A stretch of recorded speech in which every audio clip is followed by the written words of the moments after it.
baiklah Ananda, Ibu akan kembali mempraktekkan praktek RJP kita itu yang berada di rumah sakit. Ya, sebelumnya kita sudah melakukan tindakan praktikum bagaimana melakukan RJP saat pasien berada di lapangan. Sekarang bagaimana lakukan RJP saat pasien berada di rumah sakit. Sementara sebenarnya teknik dan pelaksanaannya itu hampir sama ya, cuma ada beberapa hal yang harus Anda perhatikan. Nah, saat kita berada di satu ruangan, umpamakan ini adalah di ruangan intensif care unit atau di ruangan CVCU juga boleh ya. Kondisinya adalah pasien dalam kegawatan jantung ya. Setelah itu tiba-tiba ada saat kita berada di counter perawat atau saat kita berada sedang bersama pasien, tiba-tiba kita melihat di ventilatornya atau di monitornya itu adalah rekaman EKG pasien itu seperti ada blok atau ada garis lurus saja, sehingga mengindikasikan pada saat itu adalah kondisi jantung pasien dalam kondisi berhenti berdetak. Nah, kondisi itu kita tidak perlu takut ya, kita tidak perlu risau harus mengerjakan sendiri atau bagaimana, kita cukup katakan saja code blue, code blue. Code blue, code blue, code blue, code blue. Saat kita bilang code blue, code blue, code blue, semua yang berada di rumah sakit itu, di ruangan itu, khusus orang kesehatan, khusus tenaga kesehatan itu akan tahu bahwasanya kode code blue itu digunakan adalah pada saat pasien dalam kondisi kegawat daruratan. Nah, jika saat itu sudah ada kata-kata code blue kita ucapkan ya, kita mempersiapkan juga 3A ya. Kita juga harus melakukan teknik 3A atau tetap memperhatikan teknik 3A. Aman diri, aman lingkungan, aman pasien. Amankan diri kita, salah satu mengamankan diri kita adalah pastikan kita sebelum melakukan tindakan adalah kita memasang handscoon ya. Kalau bisa ya kita melakukan langkah cuci tangan ya. Kalau kita menggunakan hand scrub seperti ini ya, cukup kita lakukan tekniknya sampai 40 detik saja ya, sesuai seperti biasa ya. 1 2 3 4 1 2 3 4 1 2 3 4 ya. 1 2 3 4 1 2 3 4 1 2 3 4 1 2 3 4 1 2 3 4. Nah, setelah itu kita memakai handscoon bersih ya. Jadi kalau untuk RJP itu tidak harus steril, tapi cukup handscoon bersih saja. Ingat, tidak ada satupun yang memakai aksesoris selama kita berada di rumah sakit, karena aksesoris kita memberikan nanti resiko infeksi nasokomial kepada si pasien. Nah, kita pakai handscoon bersih. Setelah kita memakai handscoon bersih, selanjutnya adalah kita memastikan kondisi pasien dulu. Kita lihat di monitornya itu sudah terjadi blok ya, tidak ada lagi gambaran EKG, PQRST-nya sudah tidak ada lagi. Artinya kita siapkan semuanya dulu ya. Biasanya di rumah sakit kita menggunakan ini namanya adalah face mask atau ambu bag biasanya ya. Nah, kita letakkan di dekat pasien. Biasanya ini melakukan tindakannya itu adalah 2 orang kalau berada di rumah sakit. Karena dengan kita menggunakan ini itu tidak bisa kita lakukan hanya sendiri saja ya. Jadi posisinya adalah kalau face mask ini adalah bagian yang paling lancipnya itu kita letakkan hidung ya, dan bagian yang bundar itu kita letakkan di mulut. Ya, posisinya seperti ini. Itu dia ya.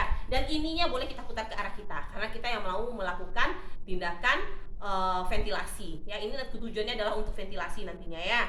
Nah, ini harusnya di sini ada yang memegang ya. Karena apa? Karena kita memegang ini harus disertai dengan kondisi head tilt dan chin lift ya. Kondisi pemegangan kepalanya itu harus head tilt dan chin lift, diangkat dagunya dan ditekan dahinya untuk membebaskan jalan nafasnya.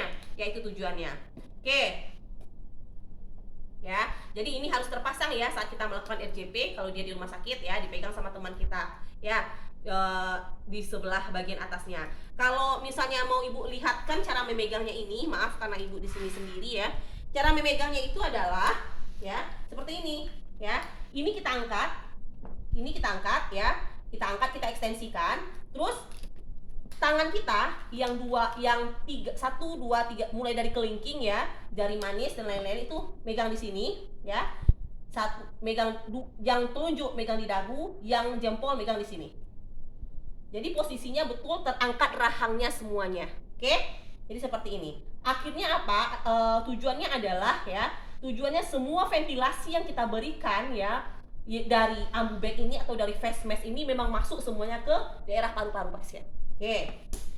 Sekarang kita anggap ini sedang terpasang, kita akan melakukan RJP kepada pasien.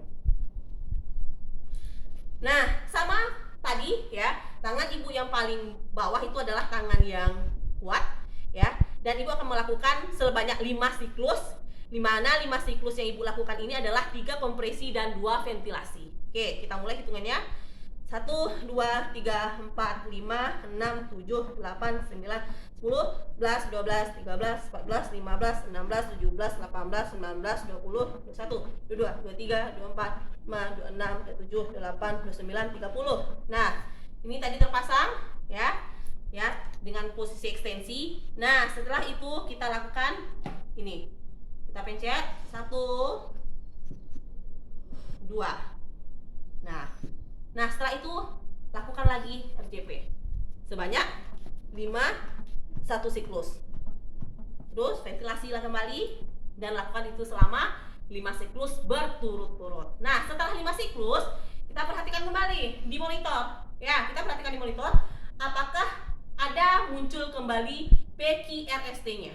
Ya, muncul kembali aliran listrik jantungnya. Ya, apakah bloknya tadi sudah hilang atau seperti apa? Kalau misalnya bloknya tadi masih hilang ya, maksudnya PQRST-nya belum muncul, masih terlihat gambaran hanya bloknya saja, maka tetap kita lakukan resusitasi jantung paru 5 siklus berulang. Nah, sampai dia kembali lagi. Nah, setelah itu jika misalnya sudah 5 siklus berturut-turut kita lakukan, tiba-tiba muncul aliran listrik jantungnya, di monitornya terlihat rekaman EKG-nya kembali muncul, maka setelah itu kita pastikan juga pernafasannya, lihat lagi di monitornya muncul atau tidak. Nah, jika pernafasannya tidak muncul, berarti kita tetap melakukan ventilasi saja. Jadi kalau nadinya ada tapi pernafasannya tidak ada, kita cukup melakukan ventilasi saja, sama seperti berada di luar rumah sakit tadi ya. Nah, ventilasi ini tetap menggunakan AmbuBag ini gitu loh. Nah, bagaimana caranya? Kita lakukan tetap 10-20 kali per 2 menit gitu. 1, jadi nggak harus tergesa-gesa. 2, nah sampai minimal 10-20 kali per 2 menit. Nah, tujuannya apa tidak tergesa-gesa? Agar semua udara yang berada di kantong face mask ini atau AmbuBag ini semuanya masuk ke dalam paru-parunya. Karena isi total di sini adalah 500 mili. Jadi ini harus masuk ke dalam kapasitas paru semuanya total. Nah, tujuannya agar memang ke paru-paru pasien ventilasinya kembali muncul. Itu kita lakukan sampai kondisi pernafasan pasien muncul secara keseluruhan. Kita bisa memantaunya kalau di rumah sakit itu adalah di monitor pasien. Nah, jika itu sudah muncul, nadinya kembali sudah ada, pernafasannya juga sudah ada, nah tindakan kita selanjutnya adalah memberikan posisi semi-fowler kepada pasien. Kalau di luar rumah sakit tadi adalah posisi mantap ya, tapi sekarang posisinya adalah posisi semi-fowler. Posisi semi-fowler adalah dengan menggunakan satu bantal saja. Kita ekstensikan kepala pasiennya seperti ini ya.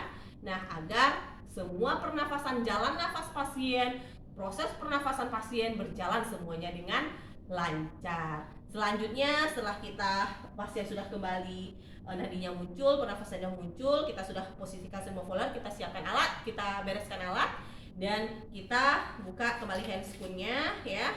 Kita buka kembali handscoon-nya. Selanjutnya kita lakukan evaluasi kepada pasien atas tindakan yang sudah kita lakukan tadi. Baiklah, anak-anak, mungkin itu saja praktek RJP kita. Terima kasih. Assalamualaikum warahmatullahi wabarakatuh.